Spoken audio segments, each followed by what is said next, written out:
To effectively use QuickBooks to track expenses, it is essential to understand the basic concepts and navigation of the software. First, create a new company file in QuickBooks, which will serve as the central location for all your financial data. Set up your chart of accounts, which is a list of all your business accounts, including assets, liabilities, equity, revenues, and expenses.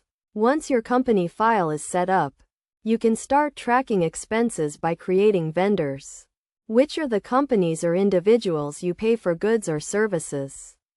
Enter the vendor's name, address, and other relevant information to create a new vendor record. Next, create a purchase order or bill to record the expense, specifying the vendor, date, and amount of the expense, as well as the account to which it should be recorded. After creating the purchase order or bill, you can pay the bill using the Pay Bills feature in QuickBooks. This will record the payment and update your accounts payable account. It is also essential to reconcile your accounts regularly to ensure accuracy and detect any discrepancies.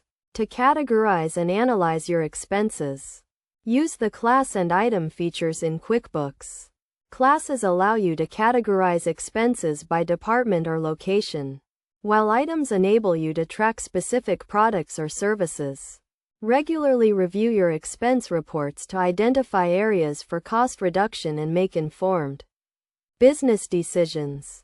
Best practices for tracking expenses in QuickBooks include regularly backing up your data, using the Memorize Transactions feature to automate recurring expenses, and implementing a system of approval and authorization for expenses.